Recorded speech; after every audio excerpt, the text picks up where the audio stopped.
estás? Bien, bien, muy bien. ¿Cómo estás? Muy bien. Escuchando todo esto. No comparto, te digo, Sí. te voy a hacer un comentario, no comparto el comentario que haces ni de Fernando ni de Sandra, porque la crítica no es a Florencia como mujer ni como persona, es sino, como mujer y como no, persona. de Sí, ninguna sí, manera. sí. Mirá el Es tuit como de Fernando, que lo acabo de ver recién. Es como mujer que y como había, persona. de ninguna manera, es por la gestión pésima que tiene, da exactamente lo mismo.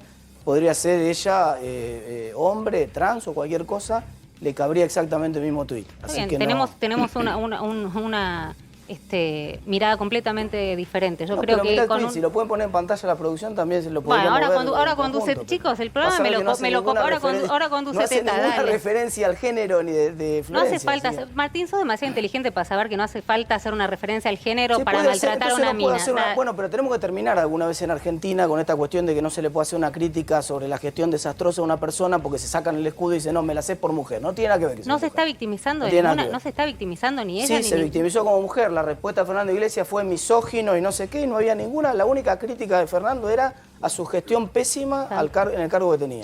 Me encantaría que venga Fernando Iglesias, pero la verdad Ojalá. que por el momento creo que no quiere venir, lo hemos invitado varias veces, ha tenido la misma actitud con muchas colegas, conmigo se ha cansado, con María O'Donnell, digo, se cansa de maltratar a colegas mujeres y en este caso fue con una, que además le gustó como el tema de trabajó en un solar. Y si trabajó en un, o sea, ¿cuál es el desmérito de trabajar? Y además no es cierto, digamos, no, me parece que no es cierto, pero ¿cuál es el desmérito? Ninguno. Y lo de Sandra Pita, no sé si pueden encontrar el tuit, la verdad que es Sería, es está bien, brutal. pero que el argumento cuál es, que Sandra Pita también es misógina.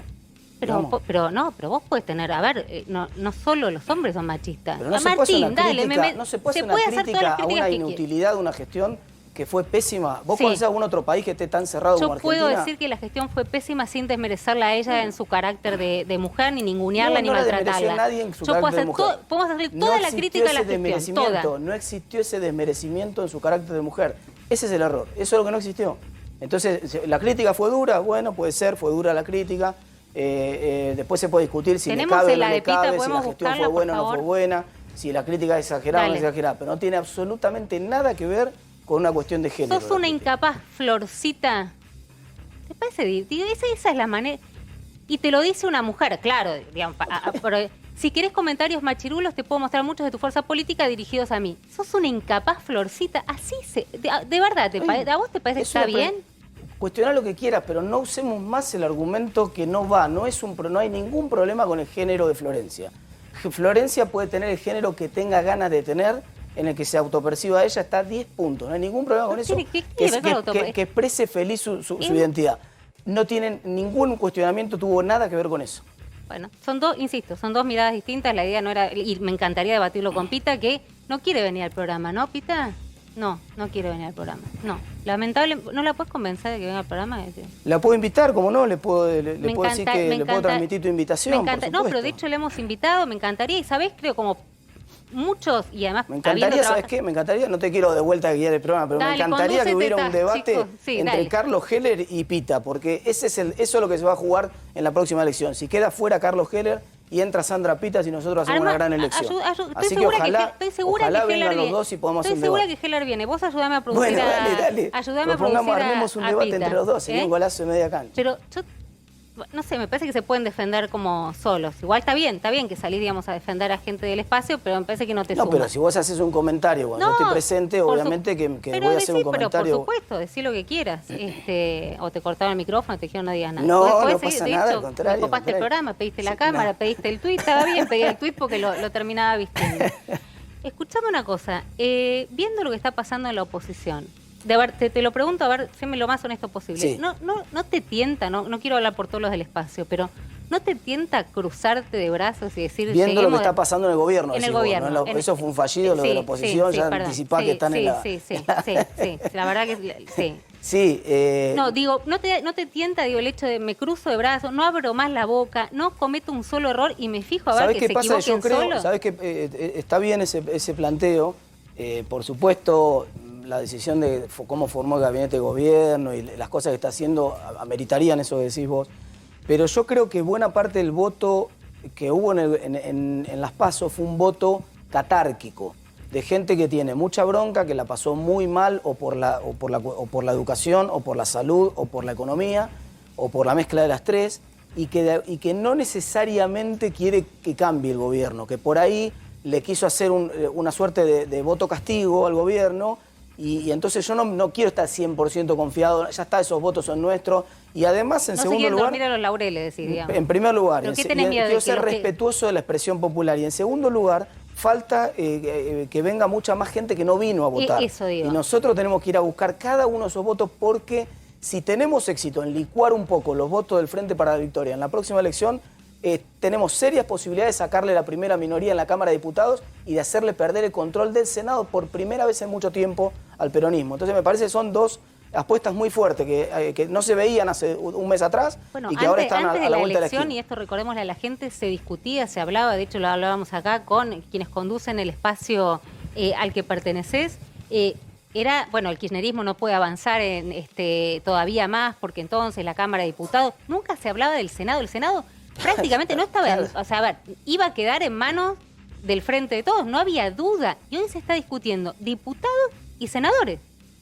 Era impensado el escenario previo al 12 de septiembre. Algunos éramos un poquito más optimistas, pero es cierto que la magnitud de la diferencia no se pensaba. Dicho eso, otra vez, hay muchas provincias chicas donde, ya lo vimos en San Luis en su momento, donde el aparato del Estado puesto al servicio de la campaña electoral, el operativo Platita... Fue la única que pasó eso. Bueno, pero es una provincia San chica. Luis ahora es muy particular. Bueno, pero ahora con los Rodríguez Sá. Ahora mira, tenés la provincia de Formosa, donde la oposición se juntó, que está en disputa, que no lo estaba hace mucho tiempo. Tenés la provincia de Santa Cruz, que es una provincia chica. Se bajó el candidato del PRO, exacto. La se candidata bajaron del cruzados PRO. para... Exactamente. Claro. Entonces hay una oportunidad en Formosa, hay una oportunidad en Santa Cruz, en Chubut. Es decir, hay un montón en La Pampa.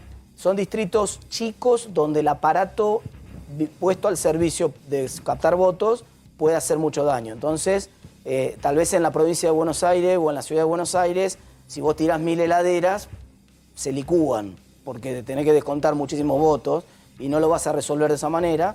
Pero en ciudades que son más chicas, donde van punteros a golpear casa por casa y a preguntar qué necesitas vos,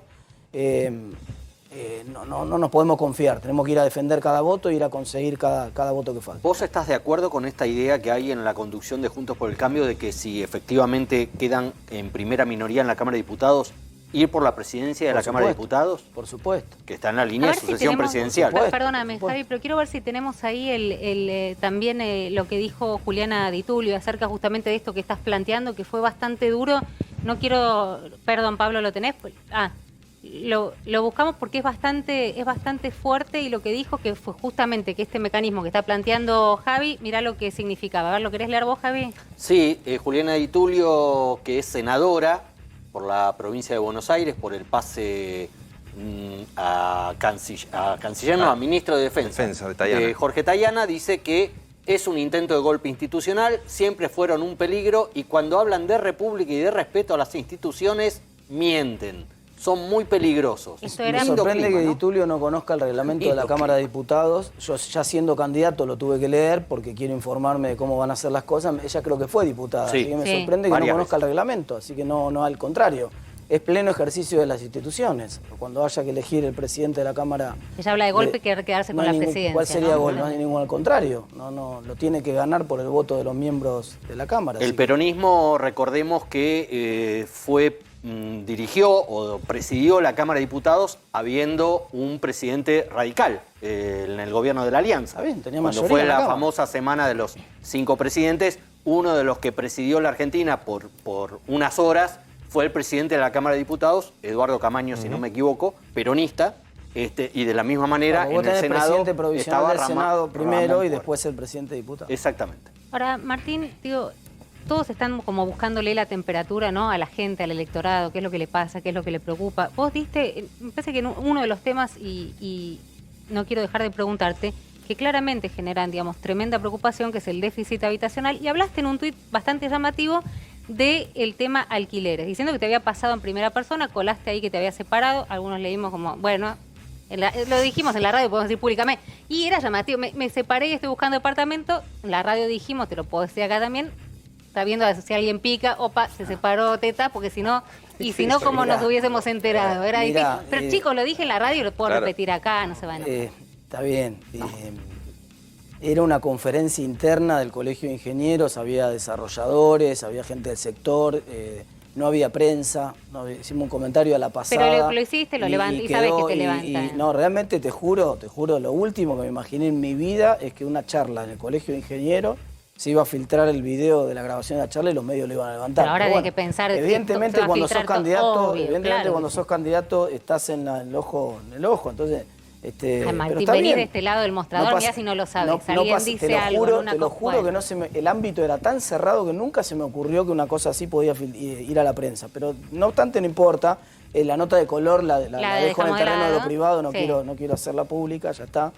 El tema de los alquileres es dramático en la ciudad de Buenos Aires. Es dramático. Es decir, primero aumentaron muy... Pero vos saliste a buscar, digo, tu experiencia, porque acá lo estás contando en primera persona, está bueno. Es muy difícil, yo estuve un mes y no podía conseguir nada, finalmente conseguí, pero es casi ninguna, muchas de las propiedades que estaban en el mercado de alquileres se retiraron del mercado, y entonces lo que quedó poco, quedaron cosas de muy mala calidad, por las cuales te piden precios de loco, que vos decís, pero este precio que es un edificio con amenities, una torre de un barrio, no, es un departamento común y silvestre, claro, que capaz que tiene 40 años, que está deteriorado, y vos decís, ¿cómo van a pedir esta plata por este departamento? Ahora, Martín, tu propuesta es, ya que podés entrar como obviamente legislador del Congreso, es hacerle qué cambios a la ley de alquiler. Primero hay que derogarla, volvamos al esquema anterior. Después discutamos. Pero la anterior no había ley. Sí, no, había una ley que era la ciudad, por ejemplo, tenía una ley de alquiler dentro de la ciudad, con la que regulaba el funcionamiento de. Vamos, hay un problema general con las intenciones de muchos legisladores, a veces buenas intenciones, en materia de legislación, ¿no? Que es que vos no podés restringir a todo el mundo a ponerse el mismo zapato. En materia contractual, la gente tiene que hacer contratos de distinta naturaleza en función de sus necesidades, de sus preferencias, de lo que están dispuestos a hacer, de lo que quieren hacer. Entonces, cuando vos decís a todo el mundo tiene que usar un zapato talle 40, eso es un problema, porque la mayoría de gente le va a quedar grande zapato o chico zapato.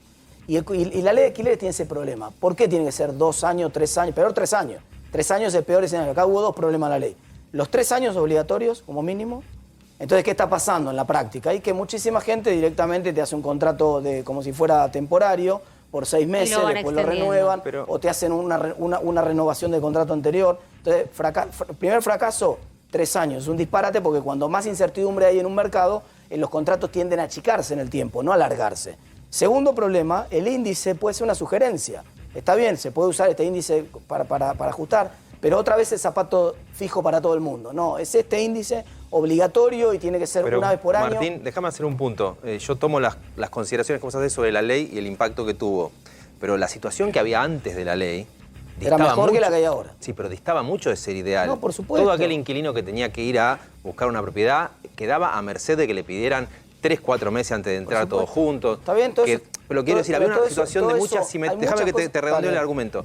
Había una situación de mucha simetría entre el propietario y el inquilino.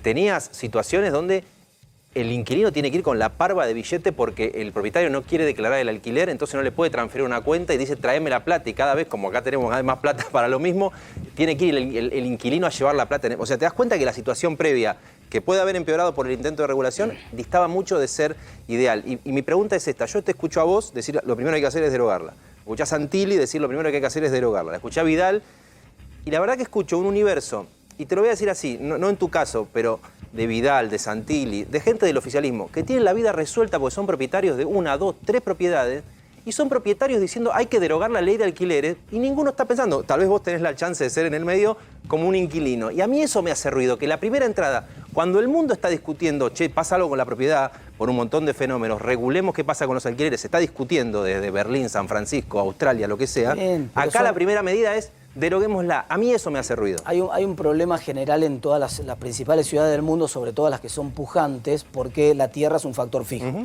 Quiere decir que si todo el mundo quiere vivir en el mismo metro cuadrado, obviamente la presión del precio va a hacer que ese metro cuadrado sea un poco más caro. En el medio hay realidades de cada ciudad que hacen que sea más fácil o más difícil regular.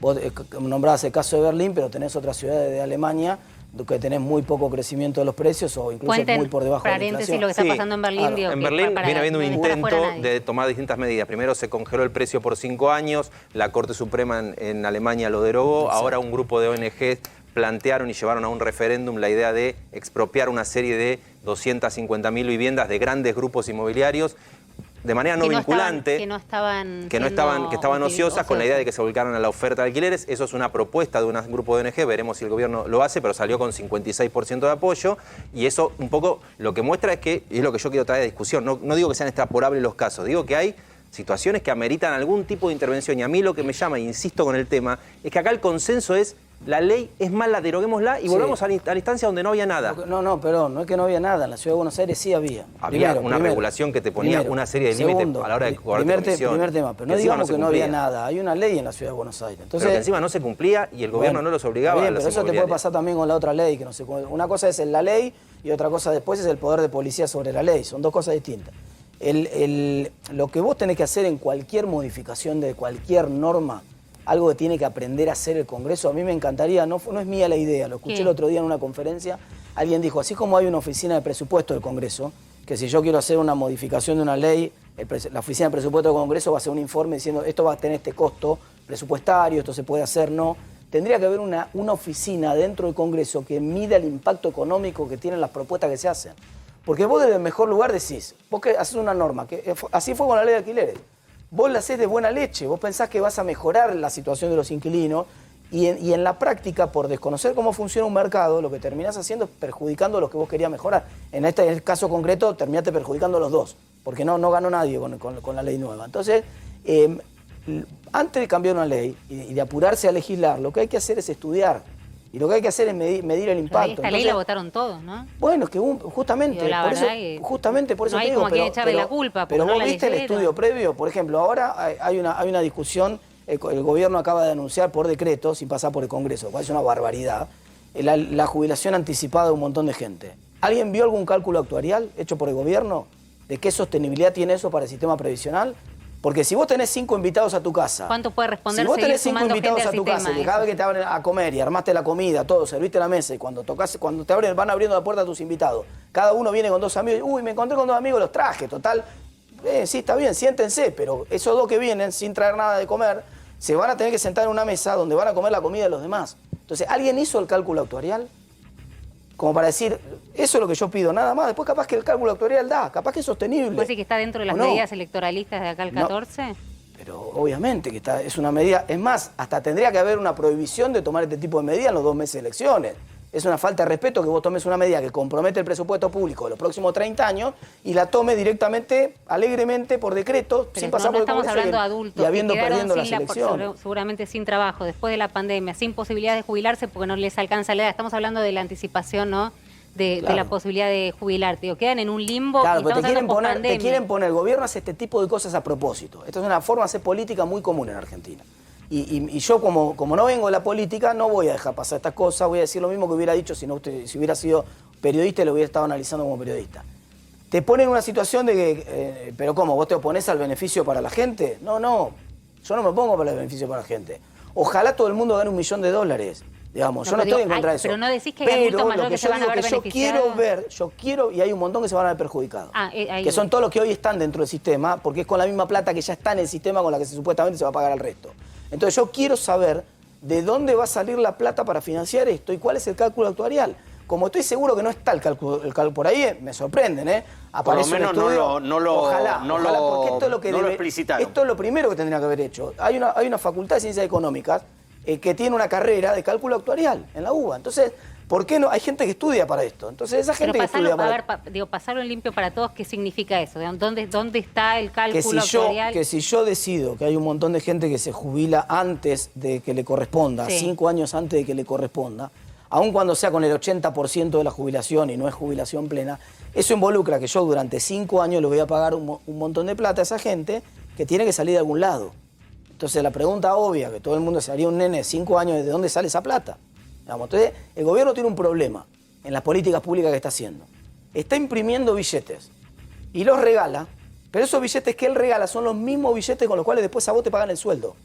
A vos te pagan el sueldo, los chicos que están atrás de la cámara le pagan el sueldo. Entonces ese acto de regalar esos billetes devalúa tu sueldo, devalúa el sueldo de él, devalúa el sueldo de los chicos que están atrás de cámara. Ojalá pudiera ser tan fácil. A mí me encantaría que uno pudiera hacer economía, A ver, ¿cuánto necesitamos imprimir para que todo el mundo gane? Que el emitir no tenga consecuencias. Claro, digamos, porque si no sería la propuesta, la tenemos que llamar a la gente de la izquierda, que hizo una propuesta a Manuela Castiñeira muy atractiva, que era que el salario mínimo fuera 100.000 pesos. Escúchame, sería espectacular. ¿Y por qué 100.000 nada más? Se queda corta. ¿Por qué no ponemos? Además se termina el problema del alquiler, porque todo el mundo tiene para alquiler. ¿Cuántos son el alquiler? 50.000, entonces 100.000 más los 50.000 para el alquiler. Que todos ganen 150.000. Chicos, no funciona así la economía.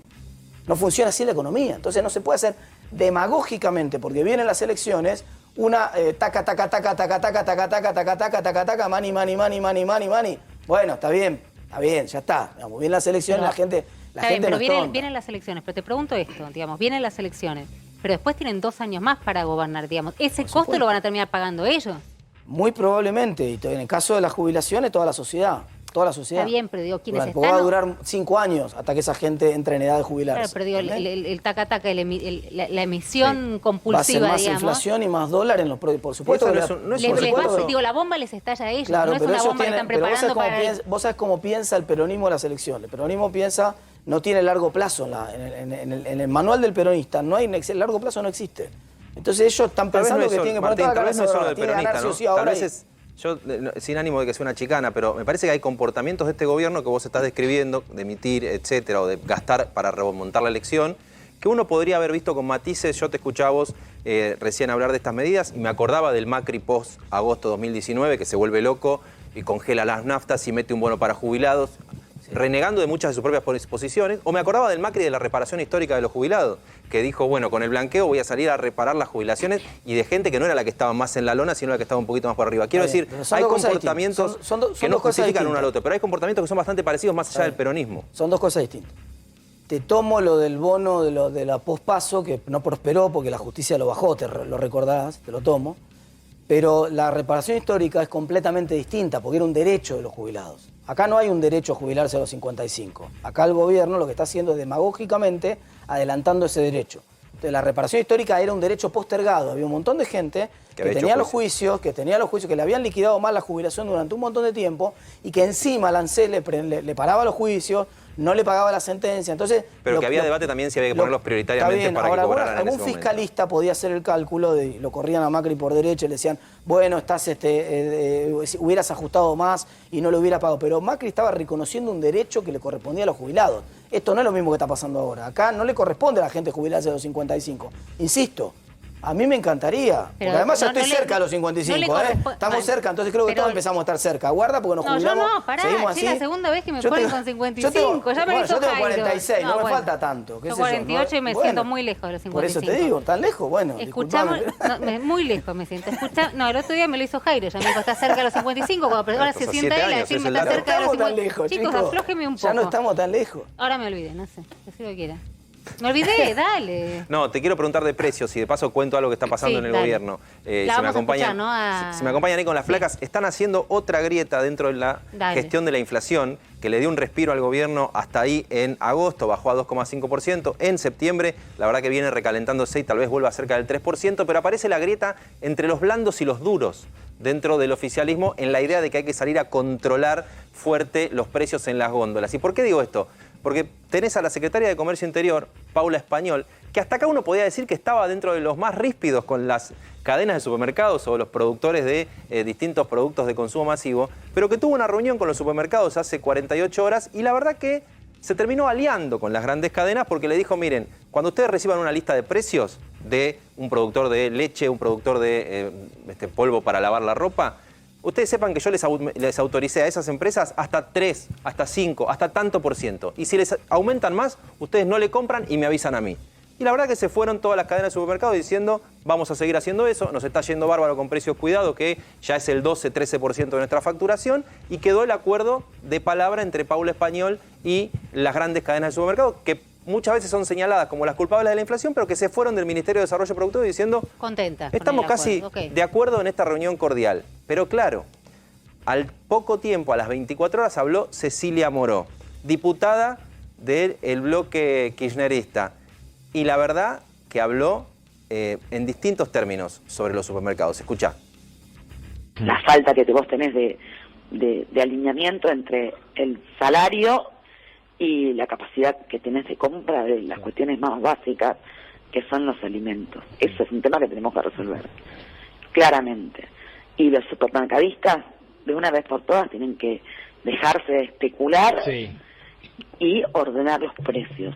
No puede ser, no puede ocurrir que la misma leche ensaye en un supermercado 57 pesos y en otro 73. Pero no puede ser, no puede ocurrir. Si ese señor sigue especulando, digamos, con la leche de los argentinos, con el empobrecimiento de los argentinos, lo que habrá que hacer es tomar acciones concretas y clausuradas de las sucursales que tengan precios fuera de los que tienen que tener, digamos. O sea, que la ley de góndolas realmente se cumpla.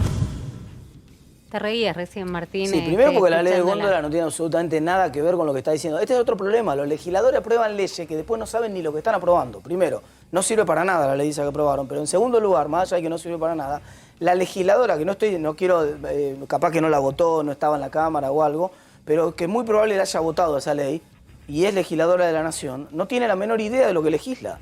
Porque la ley de góndola no tiene nada que ver con la dispersión de precios. Con el hecho de que ¿cómo puede ser en un que una leche supermercado tenga valga 57 50 y pico y en otro hasta pero eso es 100 un fenómeno de alta inflación comprobado empíricamente, que lea literatura científica, eso pasa en todos los lugares del mundo cuando hay mucha inflación. ¿Sabes por qué? Porque la inflación genera un problema que limita la competencia.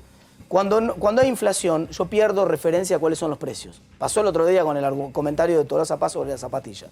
Creía que se podían comprar zapatillas por 2.000 pesos. Nadie tiene la menor idea de cuánto valen. Todo el mundo sabía que no eran 2.000 pesos, pero si vos te apurabas a la gente, decía, bueno, está bien, no son 2.000. Pero ¿cuánto vale la zapatilla? 6.000, 6.500, 7.000. 2.800, algunas que mostró. Está bien, ¿no? pero quiero decir, hay mucho margen. La gente no sabe precisamente cuánto vale un par de zapatillas. Hay mucho margen. Entonces yo no puedo actuar como un ciudadano responsable penalizando al que es carero. En una economía con estabilidad, cuando no hay mucha inflación, si en algún supermercado o en algún comercio me quieren cobrar muy caro un producto y yo sé que en otro entonces camino, como decía Lita de Lázaro, camine, no hay problema, porque yo caminando tarde o temprano me doy cuenta que quien ese carero no le compro más y el sistema funciona bárbaro así. Se rompe mucho la competencia con la inflación, porque yo pierdo noción. Muchas veces puede pasar esto porque simplemente uno está usando la lista de precios de la semana pasada, otro está usando la lista de precios que le acaba de entrar y entonces uno ya aumentó y el otro está durmiendo en el sueño de lo justo y se va a enterar la semana que viene que vino un aumento de precio. Entonces, que control finalmente férreo, digamos, que de alguna manera es lo que está sugiriendo o que explicita. ¿Vos conocés algún país del mundo? Hay 95% de países del mundo no tienen inflación. 175 países que no tienen inflación en el mundo. Pero además no hay que irse a Suiza, ¿eh? Chile, Uruguay, Paraguay, Colombia, Brasil, Bolivia, Perú, de izquierda a derecha, no importa la orientación ideológica. ¿Conocés alguno de esos países que controle la inflación como propone Moró yendo a los supermercados? ¿Conocés alguno que haga eso? No hay ningún país del mundo, ninguno, cero. Ningún país del mundo controla la inflación así. Todos los países que controlan la inflación en el mundo tienen un Banco Central independiente, que es la principal propuesta de campaña que vengo haciendo desde el día 1 que me sumé a la política. Saquémosle la máquina de servilleta al presidente, hagamos un Banco Central independiente y se va a terminar la inflación en Argentina como se terminó en Perú, que también parecía que no se iba a terminar nunca más, como se terminó en Bolivia, tiempo? como se terminó...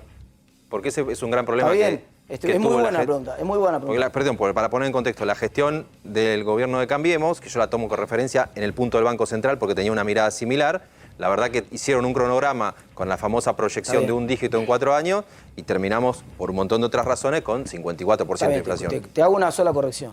Nunca tuvo una mirada de Banco Central independiente la gestión de Cambiemos. Esa es una de las cosas, de los errores que hay que aprender para atrás para no volver a cometer. Ninguna gestión hasta ahora, salvo tal vez en los 90, porque directamente no había Banco Central, había una cuasi dolarización, pero después ninguna gestión económica, ni peronista, ni radical, ni de ningún partido político, tuvo Banco Central independiente. Macri nombró 3 presidentes de Banco Central. Claramente no era independiente.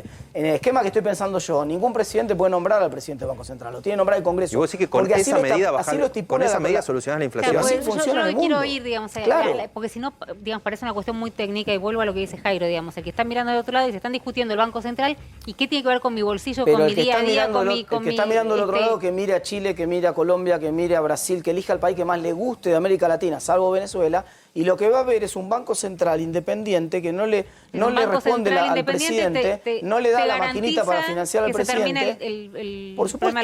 Yo ahí marco una disidencia. Yo sospecho de lo que he aprendido de la historia argentina, de los que creen que con una medida llegan, con esta medida te garantizo que baja la inflación. O sea, no digo que no sea importante, que no tenga... Vamos a hacer una cosa. Digo, lo que yo le pido a la sociedad es probemos lo que ya vimos que funciona en todo el mundo. Probemos. Porque hasta ahora nunca tuvimos un Banco Central independiente. Entonces, probemos. Por algo Alberdi en la Constitución del 53 le sacó ex profeso al Poder Ejecutivo la facultad de emitir moneda. Se la sacó y se la dio al Congreso. ¿Por qué? Porque había visto el absolutismo de Rosas y la consecuencia de la suma del poder público en la provincia de Buenos Aires. Lo hizo a propósito. Volvamos a Alberdi. Respetemos la Constitución, saquémosle la atribución del Banco Central al presidente de la Nación, que no pueda nunca más ni nombrar ni despedir al presidente del Banco Central, quiero decir, que no pueda nunca más nombrarlo ni despedirlo y que no puedas levantar el teléfono como hace ahora y decirle, mandame un camión con 100.000 millones porque quiero aumentar la jubilación. ¿Y en cuánto tiempo baja la inflación? Que es la pregunta que te hacía al principio. Perfecto, depende de cuál sea la política monetaria que ese banco independiente haga.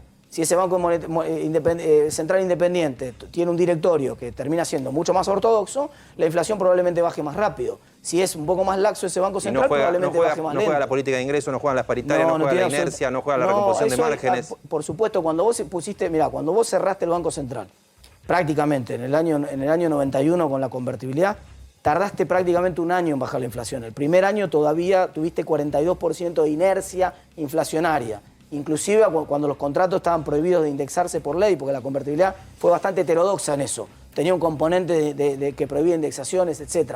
Entonces, probablemente vos tenés un auto que va a 50 por hora, no se va a parar de golpe con una ley, no va a ocurrir eso, pero se va a frenar el proceso generador de inflación. La causa que está alimentando el fuego se termina, vos no le tirás más leña al fuego. El fuego se apaga instantáneamente cuando vos dejás de tirar la leña al fuego. No, pero si vos tirás leña al fuego no se va a apagar nunca. Y si vos dejás de tirar leña al fuego, eventualmente se empieza a apagar. Me das pie porque te va a interesar un último momento que trae Javier Calvo.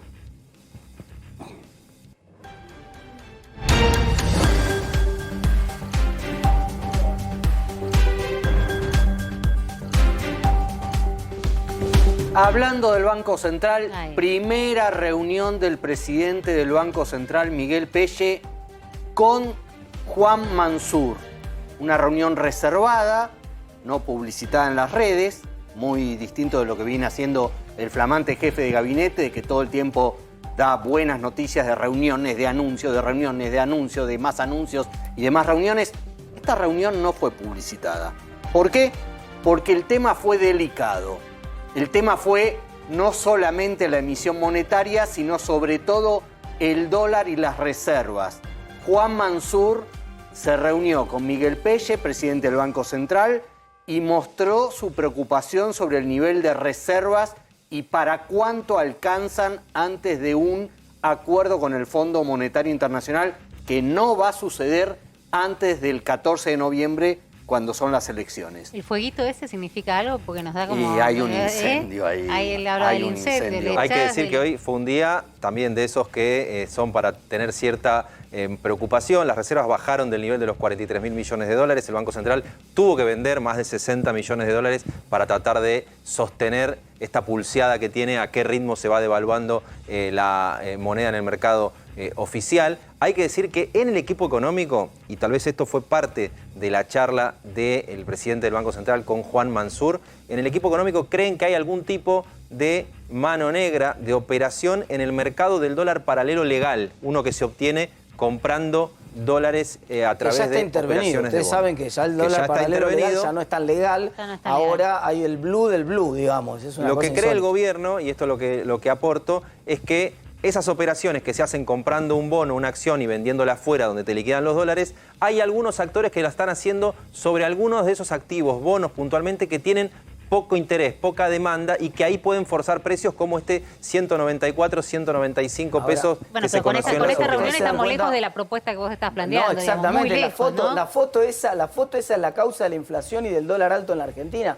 Esa foto es la causa de la inflación. Pero claro, porque ¿qué tiene que hacer el presidente del Banco Central reportando al jefe de gabinete de ministros? No tiene por qué reportar al jefe de gabinete de ministros. Y para darte la derecha, Jairo, con el comentario que me hacía más temprano, efectivamente también hay una foto de Sturzenegger con Peña, que fue el inicio de la caída del gobierno de Macri y del problema económico del gobierno de Macri en el año 18. No tiene nada que hacer el presidente del Banco Central. Mira, yo a veces cuento esta anécdota de Fight, que la he contado en algunas oportunidades, porque ilustra cómo funciona la separación de poderes, cómo tiene que funcionar.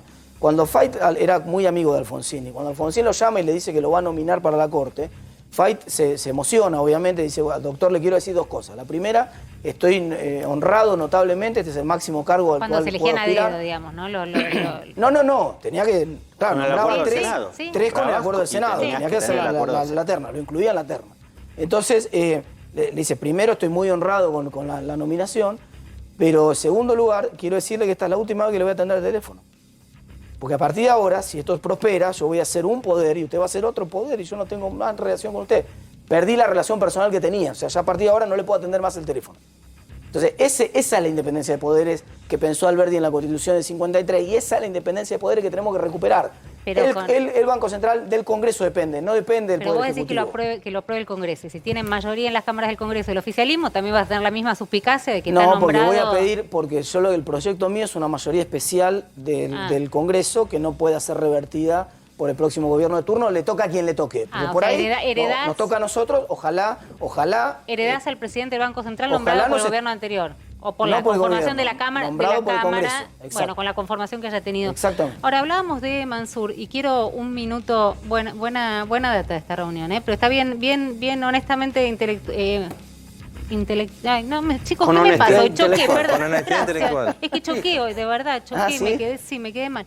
Con honestidad intelectual está planteando Tetaz que esa misma foto existió, digamos, también en la era Macri, o sea que era terminar con esa y terminar con esta y terminar con esa Igual le también. pongo mi asterisco. Ojalá tuviera razón de que es así de fácil, pero queda planteado hacia adelante. Cuando sea presidente. Bueno, no sé. ¿Entendés? Igual va a ser legislador, va a presentar un Bueno, proyecto. vamos de a Perfecto. poco, está bien. Mansur, hoy la verdad que llamó muchísimo la atención porque no habló de proyectos. A ver, no sé esto para creyentes, no creyentes, la verdad que genera un poco de temor o de escozor que el jefe de gabinete que viene tan plantado con una cintura política enorme como es la que tiene Mansur, que sabe manejarse muy bien y que por eso lo pusieron con mucha polémica al frente de la jefatura de gabinete, desplazando al hombre fuerte de Alberto Fernández, en quien confiaba históricamente, que es Santiago Cafiero. Hoy no dice, apelo a mis habilidades políticas, a las de este gobierno, a los funcionarios y las funcionarias, a la buena elección que van a hacer. No, miren a quién le termina pidiendo ayuda o se encomienda. A ver si lo tenemos. El gobierno en su totalidad está muy contento, estamos felices. Recién una señora que pasó dijo, me miraba y me decía, que Dios lo ayude. Usted era, que Dios lo ayude. Y yo no le dije nada, ahora le voy a decir en público. Ojalá que Dios nos ayude, que nos dé una manito, porque realmente esta vuelta nos hace falta para seguir saldando todas las deudas que la Argentina tiene. O sea, las deudas no es ni un banco central independiente, ni el tema de que Dios nos ayude para no saldar las deudas. La verdad que es llamativo, por lo menos igual, es llamativo. Si existe y le rezás y te responde, No, que haga algo. No, pero bueno, qué sé yo, ¿no? Yo me permito disentir. A ver, ¿te gustó? No me gustó. Me parece que Estado e Iglesia tienen que estar separados. Estado y cualquier religión tienen que estar separados. Pero es una frase muy de las provincias. Más allá de que Mansur es muy creyente, Sí. es un mensaje muy de las provincias. A mí me preocupa que tengamos una mirada, como le decía ayer a Frigerio, porteño-centrista, ¿no? Es una mirada de decir Javi, que en Dios este te momento, lo pague, que Dios te ayude, que Dios nos ayude, ni siquiera Por al frente de supuesto todos, queremos, sino a toda la pero Argentina. a ver, yo soy creyente, Me quiero parece que mi es Dios nos ayude, pero la verdad que... desmerecedora de pero una el manera hombre, de pero el hombre es expresarse. fuerte, los cambios de esa semana trágica que vivió el gobierno, que tuvo una Argentina en vilo, lo ponen a Mansur. Digo, me parece como mensaje, está bien, por ahí puedo estar exagerando, pero como mensaje no suena muy tranquilizador.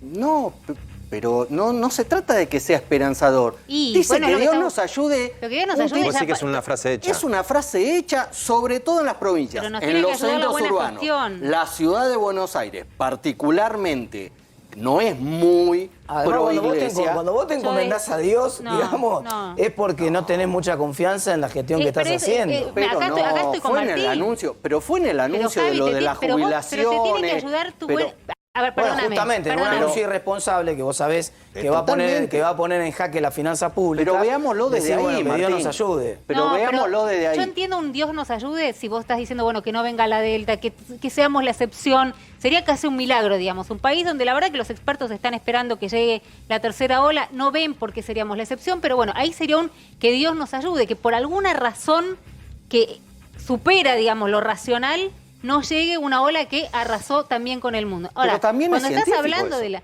Pero cuando estás que hablando no llegue de la Delta gestión, también es una cuestión científica. Pero de trabajo. Está bien, pero no yo de ahí Dios. entendería, digamos, algo que no pasó en el mundo, que pasó en todo el mundo, que no pasa en la Argentina. Ahora, estás hablando de economía y te encomendás a Dios, a mí me intranquiliza, porque además es el hombre fuerte que tiene todos los recursos, se supone, para encauzar una gestión de gobierno muy golpeada el 12 de septiembre. Yo lo evalúo desde los hechos, no de lo que diga como una frase hecha, muy sobre todo, insisto, desde el interior, desde las provincias, donde se usan mucho estas cosas, y donde él además es un tipo muy cercano a la Iglesia Católica, muy, muy creyente. No le entraría por ahí. La verdad, me parece excesiva la crítica de ese lugar.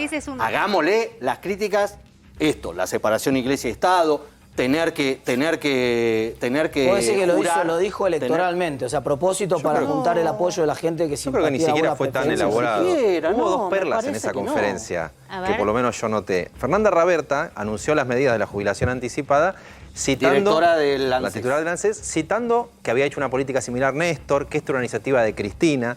Cuando toma la palabra Mansur, Mansur pide un aplauso para Alberto, porque dice, el que decidió esto es Alberto, y le pide un aplauso. Bueno, para algo está ahí, bueno, y acto seguido dice, ¿y quién era el jefe de gabinete de Néstor cuando decidió esto? Era Alberto. Y otra vez lo pone, me parece, rescatándolo en este contexto. Pero él tiene que responder a Alberto, tiene que revitalizar la gestión de Alberto Fernández, está bien, digamos, en esa cuestión un poco le dio cierta elasticidad y dijo, vamos que va Alberto para todos.